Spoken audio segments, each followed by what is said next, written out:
All right, let's get straight into it. Tekken 8 2025 end of the year tier list for season 2. Tier list has changed a bit. There has been a lot of movement and how good characters are in the middle of the season. But I think we can all agree the number one character is Anna Williams. Um I would argue even at the release of season 2, even though Jack had his busted collapse, Paul had an unblockable glitch, but I still think Anna since then has been the best character in the game. She has seen a couple nerfs since release, but she has remained on top because of her insane pressure, her insane mix ups. And I feel like you can't really argue there's a better character right now other than Anna. Coming in at second place, I would say it has to be Asuka. In tournaments, I have seen a lot of Asuka's prove that she is comp. She is such an amazing character. I feel like she's a prime example of the gameplay of Tekken 8, where she has such good panic buttons, plus frames, safe launchers, and she's pretty easy to pilot too. I think she's just a monster of a character right now. You can be patient against her. You can make her work to open you up, and she does take some risk going for certain lows. But other than that, she is such an amazing character right now.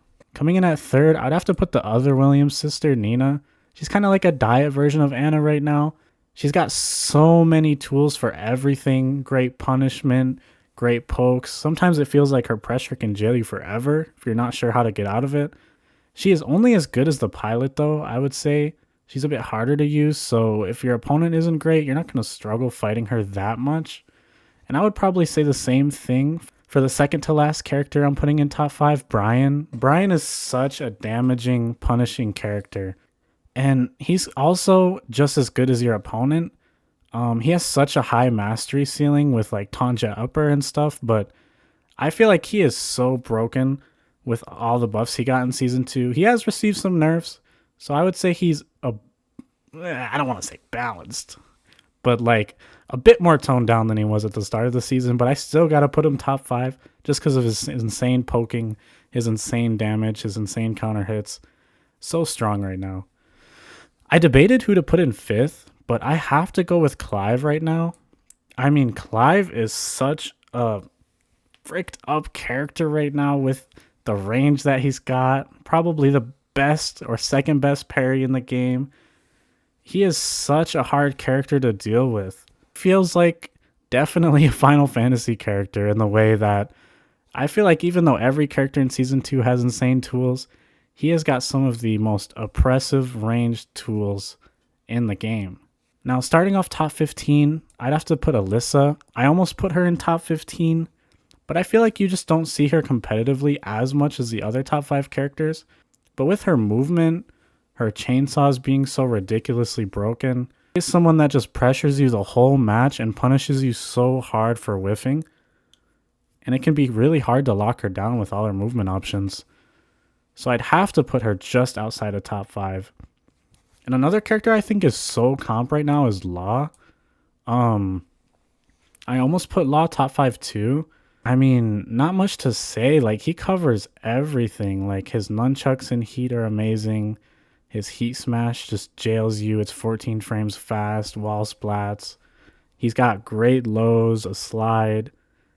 He can play really safe, and he has great panic tools as well to catch your opponent off guard. But I feel like really optimizing this character, we can see how strong he is. Although he's not super easy to optimize to the fullest, at the highest level, I feel like it's safe to say he's been proven as such a strong competitor. Next up, we have June. What to say about June? I mean, some of the greatest punishment in the whole game. Her damage is ridiculous. She can easily do over 100 damage for safe launchers. And in season 2, her install gives her even more damage. She's just a monster of a character. We don't see her competitively too much, so I couldn't put her top 5. But I feel like this character is so strong right now and not really talked about that much. Another character I feel like that's not been talked about that much is King. I don't have much to say about King. I feel like everyone already knows his strong suits with his power crushes, his grabs, his poking, his 13 frame and 12 frame counter hit launcher. He's really simple to use, and I feel like All of the buffs he got in season 2 were really just the icing on the cake. I mean, this character is so insane.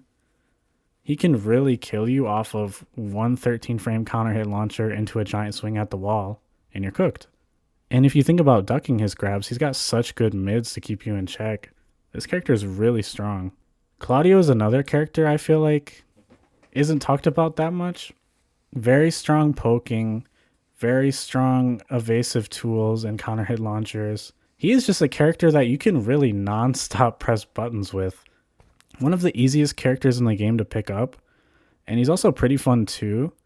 I will say, out of the 14 GODs I have, he was one of the easiest, because I feel like you can really just mash on everything with him and not take many risks when you're pressuring. Now, right outside of the top 10, I have to put Huarong. Huarong, he just makes you think so much when you're on the defense. You have to think about every option he can throw out and whether or not you're supposed to sidestep, you're supposed to interrupt him.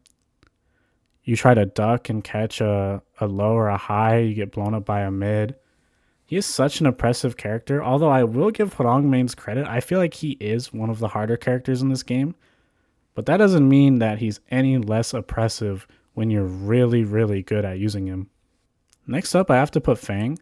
I feel like with Fang, he's one of those characters that some people might argue he's lower on the list, but for me, I feel like he is such a powerful character just off of the fact that I feel like he really has tools to deal with everything.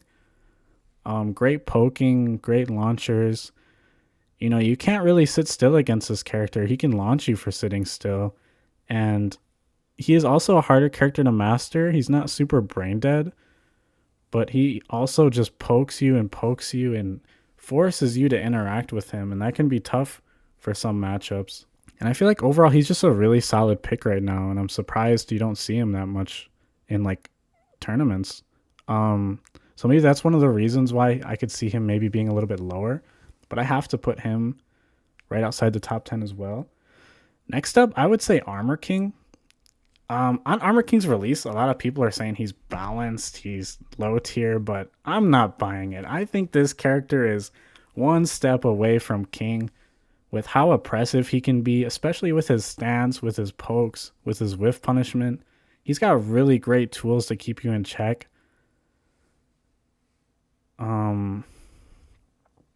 And I feel like he does well against most matchups in the game. He's also got homing throws and heat that regain his heat. You know, he's got, like, you can't just sit there against him. He's got so many throws. He's got the spit. He's got plus on block, power crush, and stance. And then if you decide to duck him, he's got so many mids. He's got so many counter hit mid launchers that are safe. He's just such an overall amazing character. And I feel like I don't really understand why he gets downplayed. I feel like he's really good. Next up is Lily. Now, Lily's an interesting character because I feel like she's so strong, and yet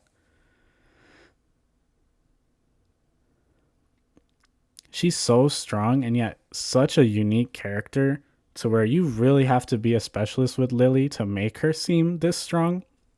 But if you're making the right reads on your opponent with your side steps,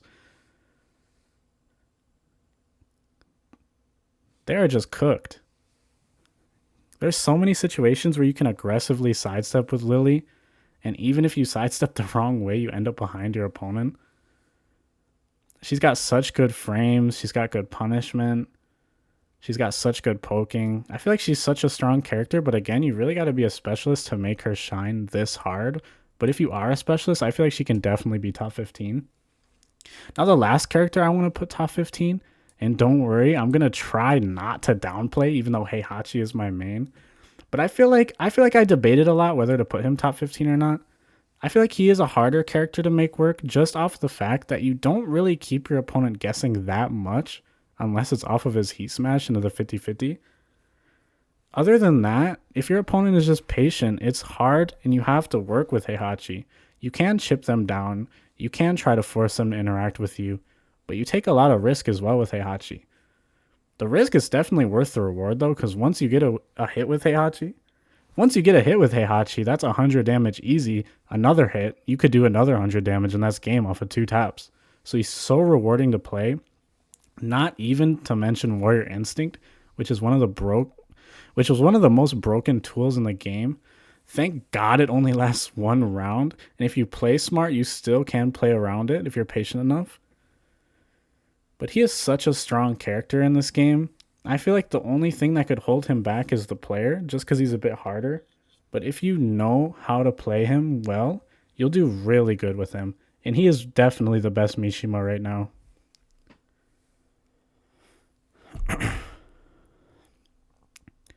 And the next tiers we have S tier and A tier. I don't really think anyone in this game is bad. I don't really think anyone in this game is B tier. But just for the sake of ordering every character, I did make an S tier and an A tier because there is a bit difference between A tier and the best characters in the game. But starting off, I'd have to put Dragunov. He was the top one character in Season 1 for quite a bit. Most matches you would see at a high level were just Dragunov mirrors. He's definitely not top one anymore, but that's not to say at all that he's a bad character. He's just fallen a bit, but he's still S tier in my opinion. He's still got an amazing sidestep. He's still got lots of moves to keep you locked down. A couple of the buffs he got in Season 2 were nice, like Pigeonhole I think is really a part of his core game plan now. Especially with Ulsan winning the Esports World Cup, it showed that this character is still very viable in competitive play. So I think he's overall a great pick, just not quite as strong as a top 15 and not quite as strong as he used to be, but still very, very viable. Next character I'd put is Victor. Maybe even Victor above Dragunov, because I feel like Victor is such a fricked up character right now where he just forces you to guess and guess in the range he's got. The only thing I put him a little bit lower than Dragunov is just because he takes a lot of risk at times. If you're not playing perfectly, he will take risk, and you can get punished a lot heavier than a lot of other characters that are above him. So that's the only reason I put him a little bit lower. But he is such a strong contender right now for top 15. He's got great wall carry too, great Oki. This character is just amazing, and he got changed a lot from Season 1, but I feel like it benefited him more than people really thought at first. Up next, I'd have to put Steve. Now, Steve is... I might argue that Steve is the hardest character in the game, next to like Kazuya and Deviljin, but hard in Tekken 8 isn't really hard in like other Tekkens. So as long as you really get to labbing him and you get good with him, I feel like he is very strong in this game. We've seen him more and more at tournaments. We see him do well. And I feel like he is just a character that if you play right, you can really shut down your opponent with all of his fast options. You can keep them guessing a little bit with like his guard break and some of his quicker lows, but he's a character that you really have to play around the opponent's matchup. And there's some matchups I could see him definitely struggling a lot with, but I feel like he is a comp character in this game. Now up next, I'd probably put Lydia. I feel like I don't have much to say about Lydia. Like, she just keeps you jailed the whole game. Similar to Hwoarang, where you have to kind of make the right reads on defense or you just get shut down so hard. She has received some nerfs since the start of Season 2, so she fell down the tier list a little bit. But I feel like she is such a strong example of how Tekken 8 is and how it's just so momentum offense heavy. Especially with her install, she gets some of the craziest unique mechanics in the game with re-wall splats and all of her moves that take away gray health. So I feel like she's still a very strong character right now. Next up, I'd probably have to put Miari. A lot of people saying Miarizo is weak, especially on release, but I really don't think that's the case. I feel like she's a strong character. She's really got tools for everything. She's got great pokes, counter hit launchers. She really plays around your timing very well, and if you can make really good reads on your opponent, where which way they're stepping, when they're going to press, you can really shut down someone with this character. She has a lot of tools that you need to balance in order for her to shine the most, but I feel like she's far from being bad in this game like some people would like to say. So I'd have to put her in the middle of S tier. Up next, I'd put Jin. Jin is still a strong character in this game, though not as strong as Season 1. He's really got great options for everything. He can keep you locked down if you try to step with certain moves that track more than they should, like back forward 2, CD1, electric. And he can really keep you pressured at the wall, just poking you, waiting for you to make a mistake. And you get a wall splat from his heat smash, and that's GG's. Really a character that's got tools for everything, I feel like. Really well-rounded character. And especially with the buffs he got to his stance, he can really mix you up now a little bit better than I'd say even in Season 1. Coming up next is Lars. Absolute Beyblade of a character, was way better at the start of season 2, and just like Lydia, got some nerfs, fell down a little bit. But I feel like he's still such a strong character with all his wall carry. Probably the best wall carry in the game. Great mix-up options, great neutral options, and really a character that shines in this game that's so momentum and pressure heavy. I almost wanted to put him a little bit higher, but I just feel like some of the nerfs he got, he just fell down the list a bit, but I feel like you could argue he's a little bit higher in this S tier, but I wouldn't go as far as put him in top 15. Up next, I'd say Eddie. Eddie surprised me a lot because I didn't think Eddie was very good, but from what I've seen in tournaments and some of the players I've fought, I feel like this character is a bit underrated. There's times where he has to take a lot of risk to open you up, but he does really keep you guessing. And I feel like he's such a comp character right now that people don't talk about. Now, you guys in the comments can correct me if I'm wrong, because I am a little bit unsure about Eddie's placement, but I feel like this is a solid placement for him just based off what I've seen in tournaments and at the highest level, how he can compete with top tiers. Next up, I'd put Paul. Now, Paul is outshined a little bit by characters who can do his game plan, but just a little bit better. For example, someone like Heihachi. But I would say he's still a strong contender. I feel like if he was top 3 at the beginning, just because of that unblockable bug, I feel like people underrate him now a little bit because he still has all the insane tools he had at the release of Season 2. He's got crazy moves that wall splat you from half the screen. He's got great poking. He's surprisingly evasive. He can keep you really honest with some of his quick lows that he has. I feel like he's a strong character in this game, but a bit harder to use, not as brain dead as some of the other characters above him, but that doesn't make him any less strong. Now, I debated between Reina and Kazuya, and I'd have to say I would put Kazuya honestly a little bit above Reina. Even though Kazuya can be a bit inconsistent with his combos, I feel like how strong his lows are, he can just keep you vortexed for most of the game if you're not guessing right. He's got great pressure at the wall. He's got good Oki. I feel like he's a harder character in this game, but still people sleep on him. He's great. And the only reason I put him above Reina is because I feel like honestly he just has more options to open you up than Reina. Now, maybe you'd think that Reina has more options just because of her stance, but a lot of her pressure can be interrupted, and you have to keep her honest. And if you're not keeping her honest, she can appear to be stronger than she is. But in reality, as long as you're making the right reads against her, you don't really have to guess that much. You just have to keep her honest. Whereas Kazuya, he puts you in so many situations where you're forced to guess.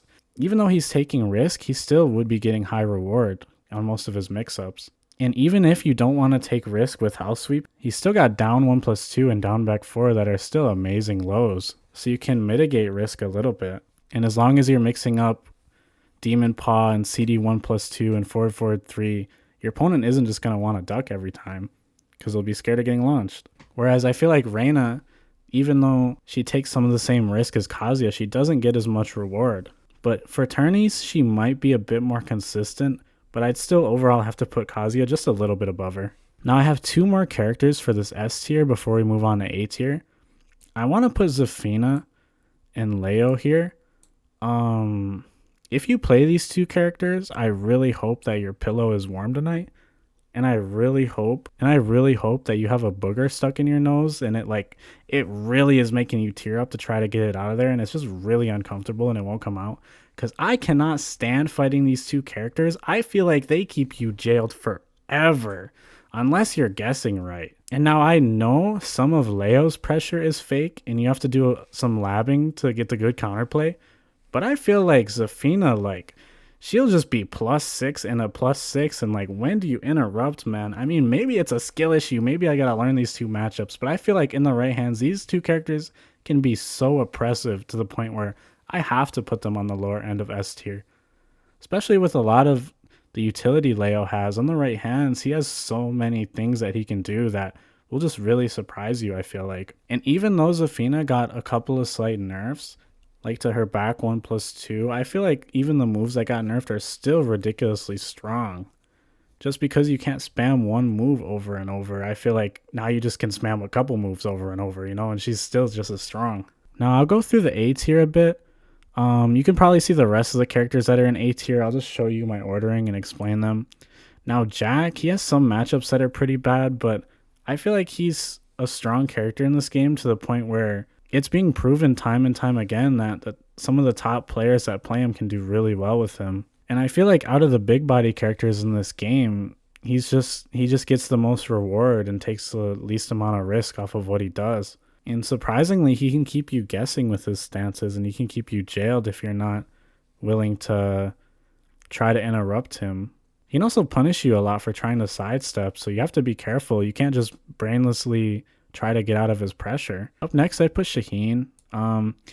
Probably season 1, I had Shaheen like top 10, but I feel like he's one of the only characters in this game that actually is worse than they were in season 1. They removed some of his best tools and they gave him like a decent sidestep move and a decent low, but not enough to make up for how good he was in season 1. He's still such a solid pick, but even the Shaheen mains that compete at a high level want to switch off of him now, and they feel like he's not really worth it. There's just characters that are better. And I can't disagree. I mean, I feel like he's still a strong character and they should just lock in. But like also I get where they're coming from, you know? So I'd put him right in the second place of A tier. Up next is Xiaoyu. Xiaoyu's a strong character, but she's probably not as strong as a lot of people think. You just really have to lab her with your character. There was a while where I thought Heihachi unplayable against Xiaoyu. And then I watched more footage, I really labbed, and I learned there's actually a lot of counterplay I can use, even if it's like 2 options that I have to beat AOP. They're still very consistent and very strong, and I don't really struggle against Xiaoyu anymore. To the point where I've been able to get wins against players like P Ling that are so strong with their character, and yet just labbing and knowing the counterplay, it makes so much difference against Xiaoyu. Where it's harder to say that against a lot of other characters, because even if you know the counterplay, you're still guessing.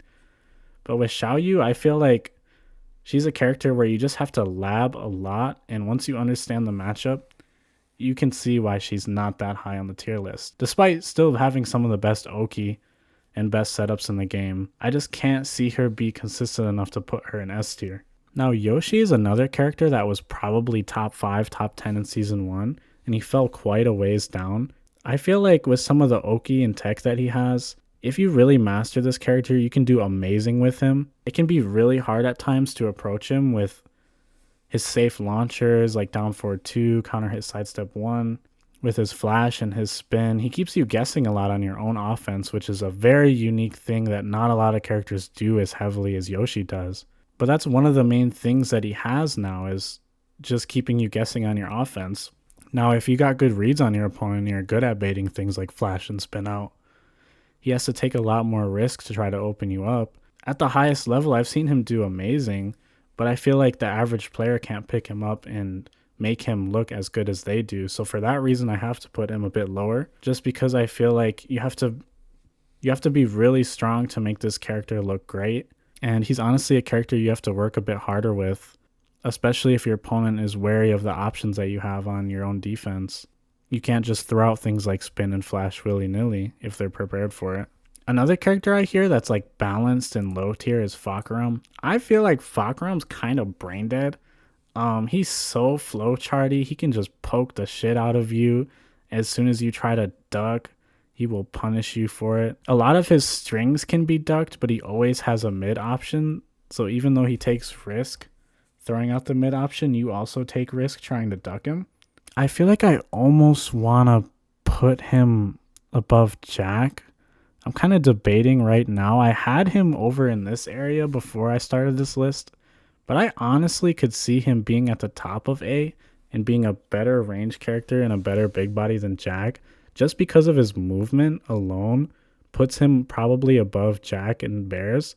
So I am going to put Fakaram at the beginning of A. I'm kind of switching that up as I'm thinking about it. He's a very underrated, downplayed character right now. I feel like since no one at a high level is maining him, we're really not seeing him used as much as we should. And maybe that's just because he's simply not as comp as the characters above him, which makes sense. He does have some matchups that are not very in his favor and can make him feel very weak. But I feel like as of A tier, he's got to be on top now that I'm really thinking about it, just because of his damage. He makes you guess so much. He has really fricked up Oki. Great low pokes. Great things to keep you jailed, great options that catch you stepping either way. He's one of those characters that can really overload your brain. As long as the player isn't flowcharting the same options, he'll just keep you guessing on everything.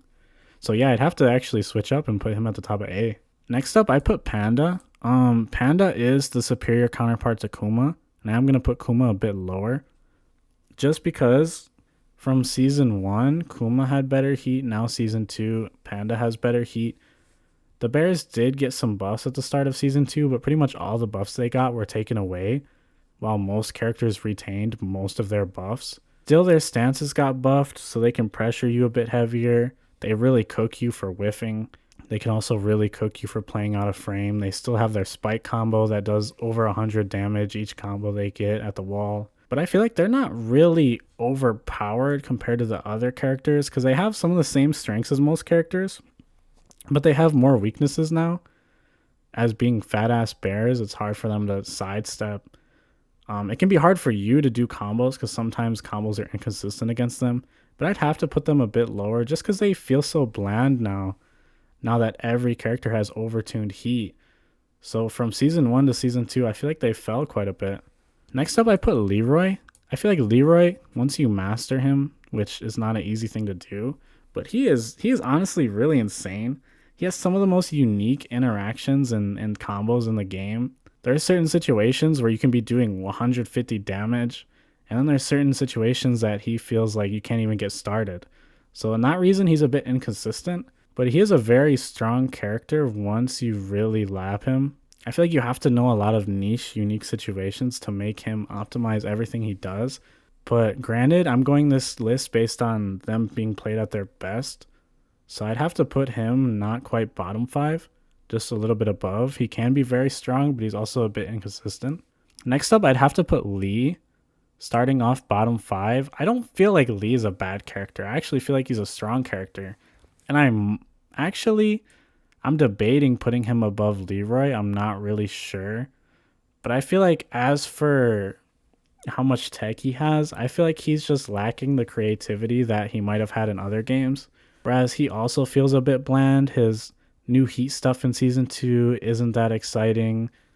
He's still a cool character and he's still strong, but I feel like he's very one-dimensional to the point where you kind of just have to do the same things and you have to do them well.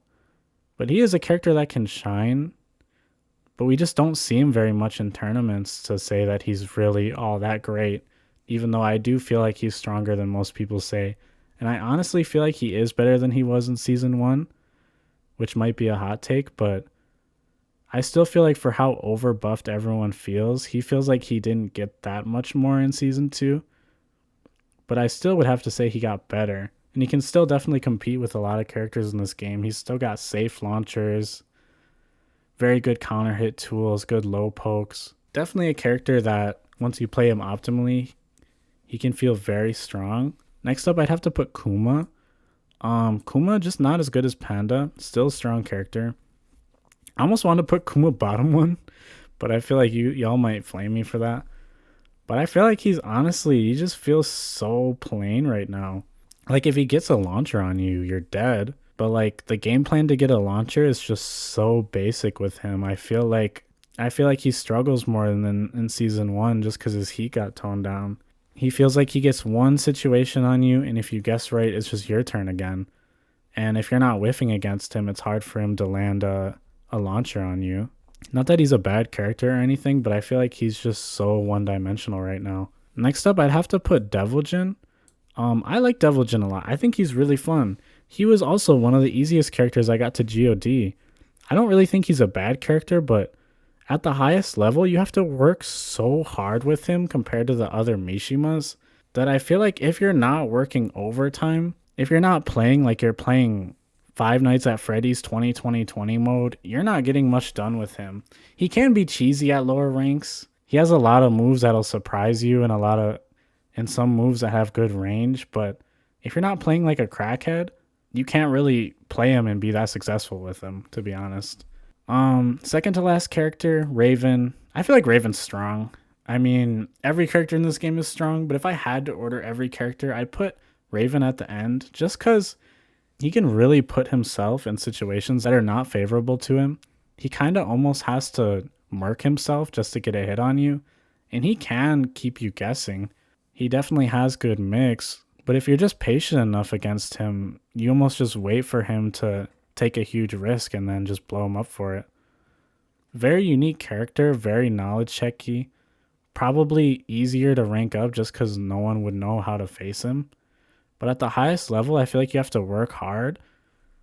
I feel like the only thing that really benefits him is just how unique he is. And for that, he can still be viable in a tournament setting, especially if you got him mastered.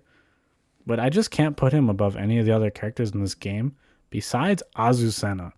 Azucena, for me, still a good enough character that you can compete with her. But I feel like anything that Azucena does, there's a character in this game that just does it better. Especially with Miari Zo being released. I feel like she pretty much feels like a cooler version of Azu. Now, she was probably top 1 in the release of this game next to Dragunov. And so it's crazy that she's fallen so far. But again, she's just so basic. She's just so, and I'm sorry to all the Azu lovers, but to me, just boring gameplay wise. And I feel like the rest of the cast just outshines her in every aspect. All right, that's just me just yapping about every character and what I think, and maybe y'all don't care, maybe y'all do. If y'all enjoyed the video, please subscribe, please like. And again, I feel like there's no bad characters in this game. That's something I will give props to Tekken 8 too, is I feel like you can use any character in this game and have success. Some characters you just have to work a little bit harder than others, just a little bit. But still, I feel like there's not really any weak characters in this game. But that doesn't mean we can't order every character for fun and compare each character. I would say from top 1 to bottom 1, there isn't as much difference as in a lot of other fighting games. So that's something I actually like about Tekken 8. I do hope in Season 3, heat in general and some certain moves and mechanics get toned down. But I feel like as of character balancing, I feel like everyone can be on the same level depending on the pilot. Almost. Because I feel like that'll never happen in any fighting game. Like, there's never going to be a fighting game where every character is on the same tier. But as far as that goes, I feel like they did a decent job at every character having oppressive mechanics, which could be good, could be bad. That's one of the things people don't like, and they say it takes away the uniqueness out of this game. But I don't know. Let me know what you guys think about this list and about Tekken 8 as a whole. And we'll wait for Season 3 to come out. We'll see how things change up. Until then, this is the last video and last list I'm making of 2025. I hope 2026 is a way better year for Tekken. And much love to y'all. I will catch y'all in the next video. Take care, you guys.